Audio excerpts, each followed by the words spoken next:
अस्सलामुअलैकुम वरहमतुल्लाहि वबरकातुहू। मेरे प्यारे दोस्तों, आज का वीडियो शादीशुदा लोगों के लिए बेहद ज़रूरी वीडियो होने वाला है। आज के इस वीडियो में हम बताएंगे कि एक शादीशुदा औरत गैर मर्द के पास कब और क्यों जाती है, यानी कि ऐसी कौन सी वजह होती है जिसकी वजह से शादीशुदा औरत गैर मर्द के पास जाने को मजबूर हो जाती है।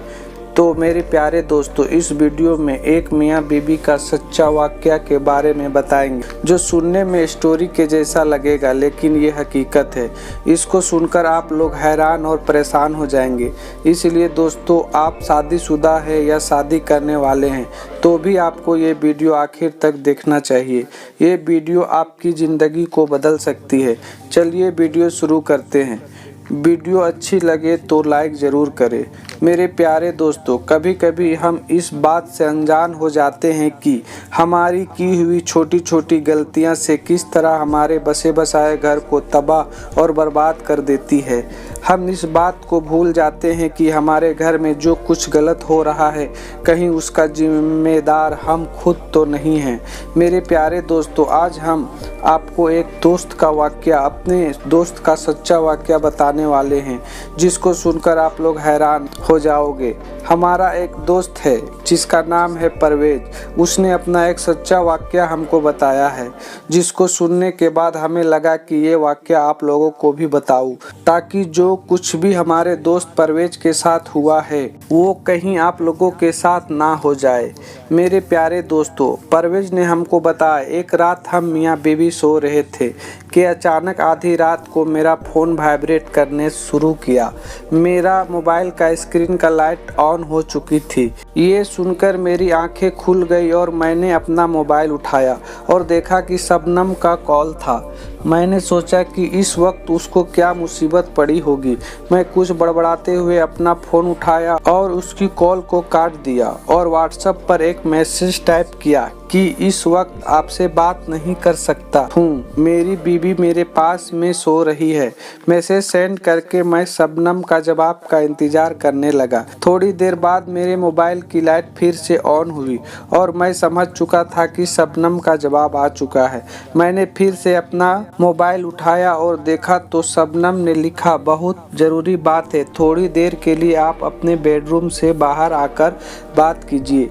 ये देखकर मैं जल्दी से अपने बिस्तर से उठा और आहिस्ते से बिना कोई आवाज किए अंधेरे में ही अपने हाथों को टटोलने लगा और अपने चप्पलों को ढूंढने लगा। मुझे जब चप्पल मिली, फिर मैं धीरे धीरे से आगे बढ़ा और कमरे का दरवाजा खोला। बाहर की लाइट जल रही थी। दरवाजा खोलने से हमारे कमरे में हल्की सी रोशनी हुई। मैंने पीछे मुड़कर देखा कि कहीं मेरी बीबी जाग तो नहीं गई। जब मैंने अपने बिस्तर पर नजर डाली तो बिस्तर पूरा बिल्कुल खाली पड़ा था, यानी कि मेरी बीबी बिस्तर पर नहीं थी।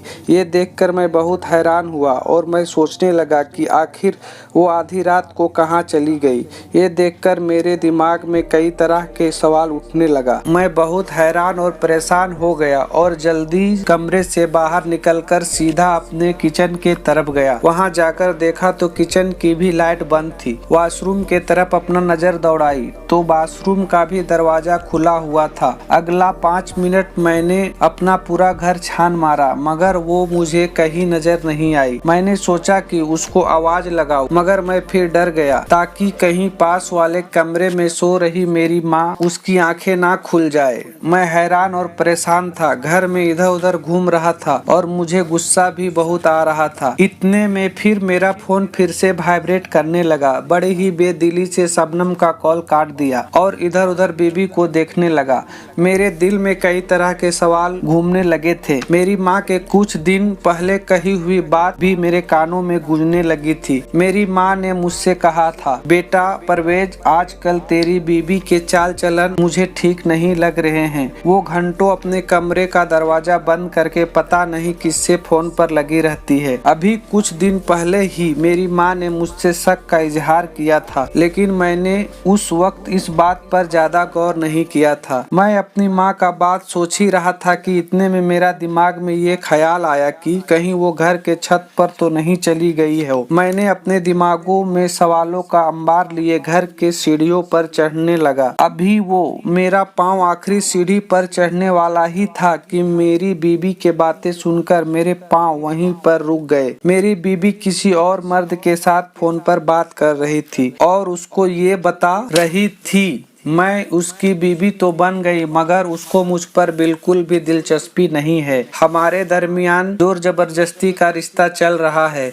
जब पहली बार मैं उनके फोन में किसी शबनम नाम की लड़की के गंदे मैसेज पढ़े थे तो मैं उनको पढ़कर बहुत रोई थी। मेरा दिल किया कि मैं उनसे इस बारे में बात करूं, मगर फिर मैं डर गई कि कहीं बात आगे ना बढ़ जाए और कहीं वो गुस्से में आकर मुझको तलाक ना दे दे। जब मैं सो जाती हूँ तो वो घंटों फोन पर किसी और लड़की से बात करते रहते हैं। मैं अपने आप को अंदर से कोसती रहती हूँ, मगर मैं इस बात को कितने दिनों तक बर्दाश्त करती। मैं भी तो इंसान हूँ, मुझे भी तो कोई चाहिए मेरा अपना लगे, जिससे मैं अपने दिल की बातें कर सकूँ, जो मेरी दिल की बातों को सुन सके। मगर जब से तुम मेरी जिंदगी में आए हो तो मुझे ऐसा लगने लगा है जैसा कि इस दुनिया में कोई है जो अपना है, जो मेरी परवाह करता है। जब भी परेशान होती हूँ तो तुम्हें याद करती हूँ। तुमसे बात करके दिल का बोझ हल्का हो जाता है। वो अगर अपना दिल की बात किसी और से करते हैं, मेरी दिल की बात सुनने के लिए तुम मेरे पास हो। मेरे प्यारे दोस्तों,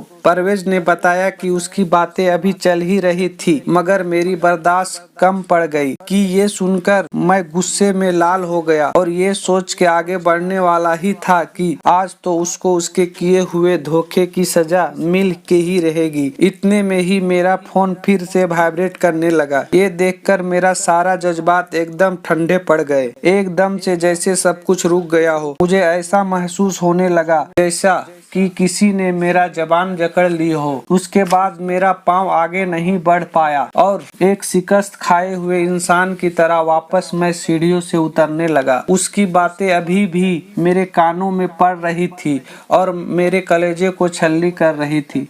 मैंने अपना फोन स्विच ऑफ किया और चुपचाप आकर अपने बिस्तर पर लेट गया। आज तो मुझे आराम पहुंचाने वाला बिस्तर भी मुझे कांटों की तरह चुभ रही थी, मगर इस तरह का कसूरवार मैं खुद था। मैं कैसे किसी और को इस बात का सजा देता। इस बात का कोई कसूरवार था तो वो मैं खुद था। ये कहते कहते परवेज फूट फूट कर रोने लगा। मेरे प्यारे दोस्तों, सुनने में तो ये वाकया कहानी के जैसा लगा होगा, लेकिन आज यही हकीकत है। आज इस दुनिया में बहुत से मर्द ऐसे हैं जो अपनी बीबियां होने के बावजूद भी गैर औरतों में दिलचस्पी रखते हैं, गैर औरतों के चक्करों में रहते हैं और यही बात किसी भी बीबी को पसंद नहीं होती है, जिसकी वजह से अक्सर मियाँ बीबी में दुनिया बन जाती है और फिर बीबी को गलत कदम उठाने के लिए मजबूर कर दिया जाता है। तो मेरे प्यारे दोस्तों, आप चाहते हैं कि आपकी बीबी आपके लिए हमेशा वफादार बन के रहे तो पहले आप अपने आप को देखिए। कहीं आप तो खुद गलत नहीं कर रहे हो, कहीं आप और किसी लड़की के चक्कर में नहीं हो। कहीं आप ऐसा कर रहे हैं तो आप पहले ही अपने आप को बदल लीजिए। आप अपने बीबी को वक्त दीजिए, अपने बीबी से मोहब्बत कीजिए। आपकी बीबी सिर्फ आपकी ही होकर रहेगी। अगर आप गलत हो, आप गलत काम कर रहे हो तो फिर आपके बीबी भी गलत काम करेगी।